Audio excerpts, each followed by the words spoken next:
Hi, everyone. We are going to continue with Chapter 3 in Harry Potter and the Chamber of Secrets. So just to recap what happened yesterday in our story, Dobby came and warned Harry Potter not to come back to Hogwarts, and he got in huge trouble with the Dursleys because a lot of commotion happened, and our chapter ends with Ron coming to Harry's window. So that's where we're going to pick up Chapter 3, The Burrow. Run! Breathed Harry, creeping to the window and pushing it up so they could talk through the bars. Run! How did you... What the... Harry's mouth fell open as the full impact of what he was seeing hit him.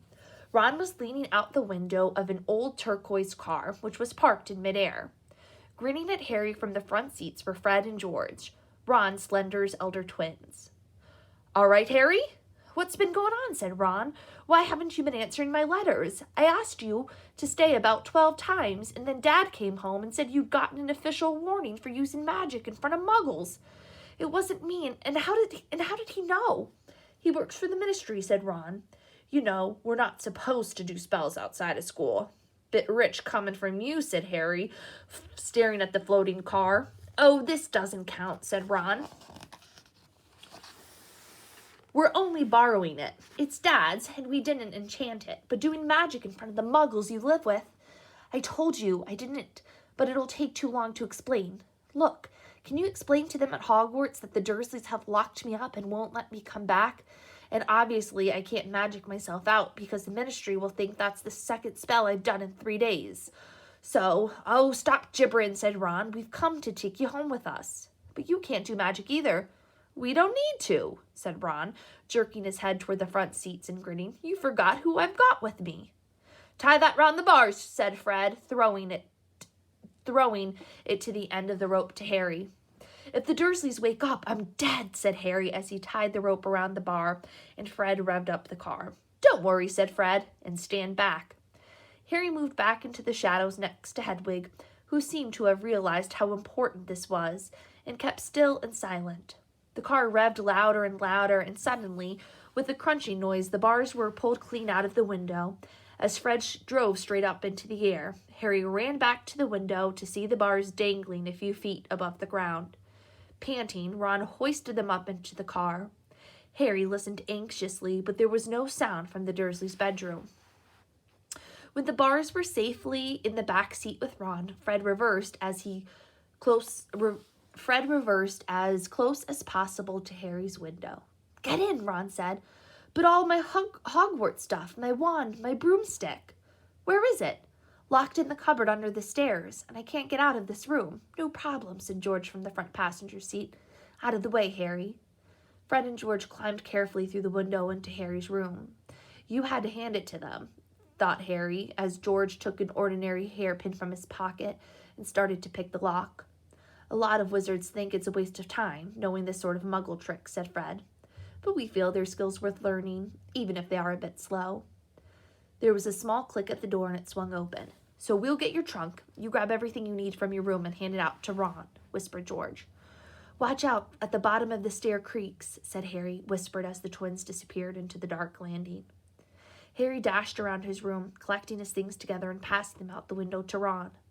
Then he went to help Fred and George heave his trunk up to the stairs. Harry heard Uncle Vernon cough. At last, panting, they reached the landing. Then they carried the trunk through Harry's room to the open window. Harry climbed back into the car to pull... Fred climbed back in the car to pull with Ron and Harry as George pushed from the bedroom. Inch by inch, the trunk slid through the window. Uncle Vernon coughed again. "A bit more," panted Fred, who was pulling from inside the car. "One good push." Harry and George threw their shoulders against the trunk, and it slid out into the window into the back seat of the car. "Okay, let's go," George whispered. As Harry climbed into the window sill, there came a loud screech from behind him, followed immediately by the thunder of Uncle Vernon's voice. "That ruddy owl!" "I've forgotten Hedwig!" Harry tore back across the room as the landing light clicked on. He snatched up Hedwig's cage and dashed to the window and passed it out to Ron.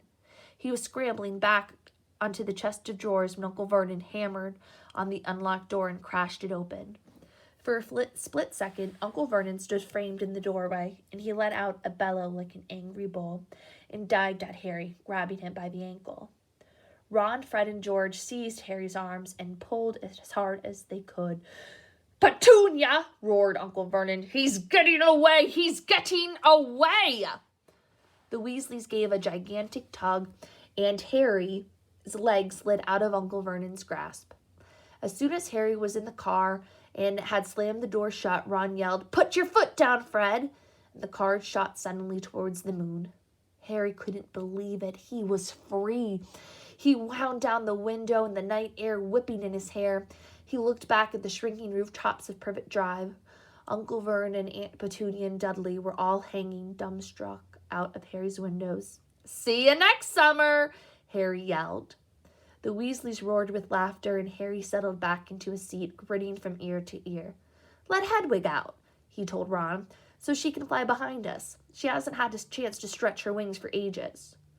George handed the hairpin to Ron, and a moment later, Hedwig soared joyfully through the window and to glide alongside them like a ghost.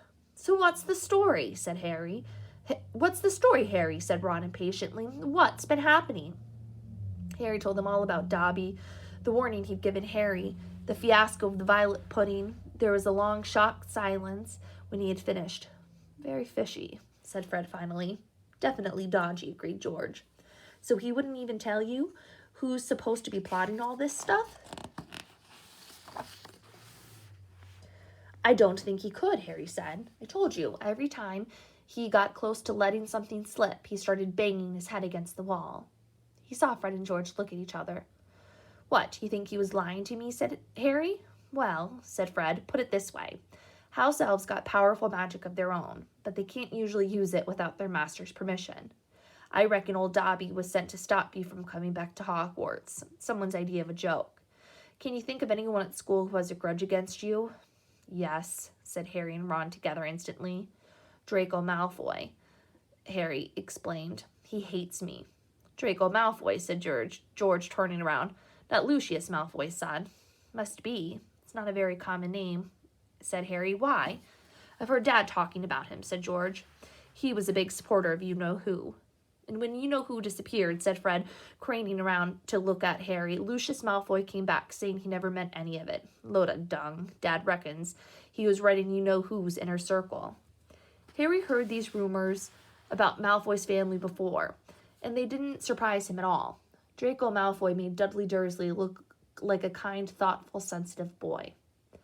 "I don't know whether the Malfoys own the house elf," said Harry. "Well, whoever owns him will be an old wizarding family, and they'll be rich," said Fred. "Yeah, Mom's always wishing we had a house elf to do the ironing," said George.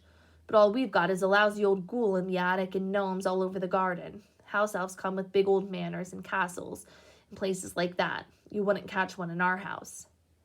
Harry was silent. Judging by the fact that Draco Malfoy usually had the best of everything, his family was rolling in wizard gold. He could just see Malfoy strutting around a large manor house. Sending the family servant to stop Harry from going back to Hogwarts sounded exactly like the sort of thing that Malfoy would do. Had Harry been stupid to take Dobby seriously? "I'm glad we came to get you anyway," said Ron. "I was getting really worried when you didn't answer any of my letters. I first thought it was Errol's fault at first." "Who's Errol?" "Our owl. He's ancient. It wouldn't be the first time he collapsed on delivery. Then I tried to borrow Hermes." "Who?" "The owl Mom and Dad bought Percy when he was made prefect," said Fred from up front. "But Percy wouldn't lend him to me," said Ron. "Said he needed him." "Percy's been acting very oddly this summer," said George, frowning. "And he has been sending a lot of letters and spending a lot of time shut up in his room. I mean, there's only so many times you could polish a prefect badge. You're driving too far west, Fred," he added, pointing at a compass on the dashboard. Fred twiddled with the steering wheel. "So does your dad know you've got the car?" said Harry, guessing the answer. No," said Ron. "He had to work tonight. Hopefully we'll be able to get back in the garage without Mom noticing we flew it." "What does your dad do at the Ministry of Magic anyway?" "He works in the most boring department," said Ron. "The misuse of Muggle artifacts." "The what?" It's all to do with the bewitching things that are Muggle made, in case they end up back in a Muggle shop or a house. Like last year, some old witch died and her tea set was sold to an old antique shop. This Muggle woman bought it and took it home and tried to serve her friends tea in it. It was a nightmare. Dad worked for weeks. What happened? The teapot went berserk and squirted boiling tea all over the place, and the one man ended up in the hospital with the sugar tongs clamped to his nose. Dad was going frantic. It's only him and an old warlock named Perkins in his office. They had to do memory charms on all sorts to cover it up. But your dad, this car, Fred laughed. Yeah, Dad's mad about everything to do with Muggles. Our shed's full of Muggle stuff. He takes it apart, puts spells on it, and puts it back together. If he raided our house, he would have to put himself under arrest. Drives Mom mad. That's the main road, said George, peering through the windscreen. We'll be there in 10 minutes. Just as well. It's getting light. A faint pinkish glow was visible along the horizon to the east. Fred brought the car lower, and Harry saw dark patchwork of fields and clumps of trees. We're a little way outside of the village, said George. Ottery St. Catchpole. Lower and lower went the flying car. The edge of the brilliant red sun was now gleaming through the trees. Touchdown, said Fred, as with a slight bump they hit the ground. They had landed next to a tumble-down garage in a small yard, and Harry looked for the first time at Ron's house. So here, boys and girls, is a picture of the flying car.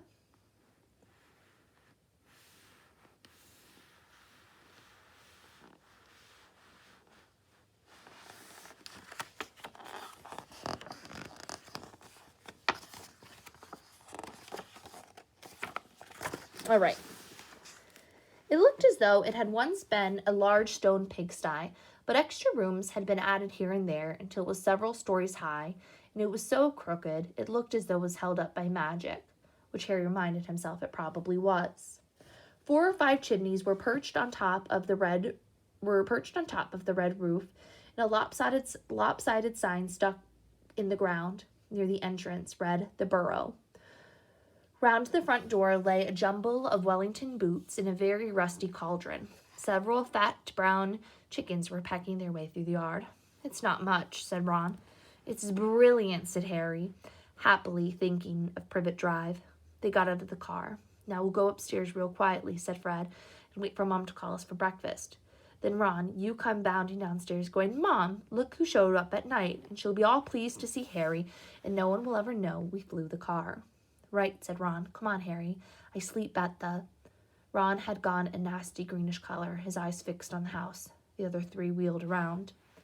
Mrs. Weasley was marching across the yard scattering chickens, and for a short, plump, kind-faced woman, it was remarkable how much she looked like a saber-toothed tiger.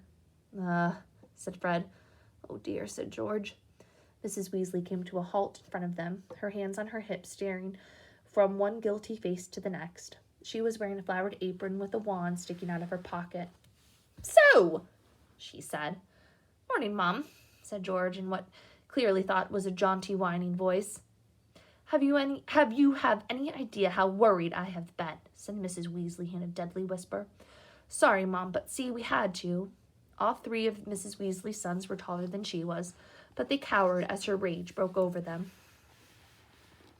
Bed's empty, no note card gone, could have crashed. Out of my mind with worry. Did you care? Never as long as I lived. You wait until your father gets home. We never had trouble with this from Bill or Charlie or Percy. Perfect Percy, muttered Fred. You could do with taking a leaf out of Percy's book, yelled Mrs. Weasley, prodding a finger in Fred's chest. You could have died. You could have seen. You could have lost your father his job. It seemed to go on for hours. Mrs. Weasley had shouted herself hoarse before she turned to Harry, who backed away. I'm very pleased to see you, Harry, dear, she said. Come in, have some breakfast. She turned and walked into the house, and Harry, after a few nervous glances at Ron, who nodded encouragingly, followed her. The kitchen was small and rather cramped. There was a scrubbed wooden table and chairs in the middle, and Harry sat down at the edge of a seat, looking around. He had never been in a wizarding house before. The clock on the wall opposite only had one hand with no numbers. Written around the time were things like time to eat, Time to make tea, time to feed the chickens, and you're late. Books were stacked 3 deep on the mantelpiece. Books with titles like Charm Your Own Cheese, Enchantment in Baking, and 1 Minute Feast, It's Magic. And, unless Harry's ears were deceiving him, the old radio next to the sink had just announced that coming up was Witching Hour with the popular singing sorceress Celestina Warbeck.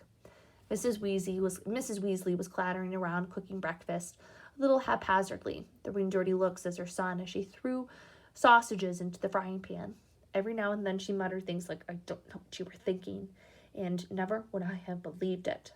"I don't blame you, dear," she assured Harry, tipping 8 or 9 sausages onto his plate. Arthur and I have been worried about you too. Just last night we were saying we'd come get you ourselves if you hadn't written back to Ron by Friday.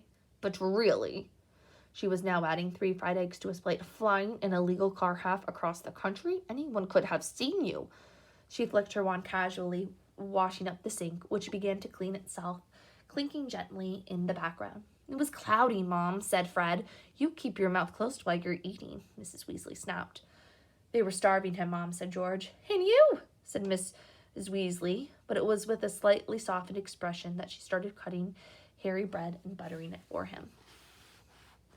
At that moment, there were diversion in the form of a small red-headed figure in a long nightdress who appeared in the kitchen, gave a small squeal, and ran out again. "Ginny," said Ron in an undertone to Harry, "my sister, she's been talking about you all summer."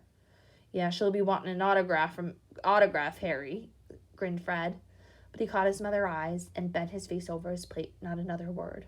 Nothing was said until all 4 plates were clean, which took surprisingly a short time. "Blimey, I'm tired," said Fred, setting down his knife and fork. "I think I'll go to bed." "You will not," snapped Mrs. Weasley.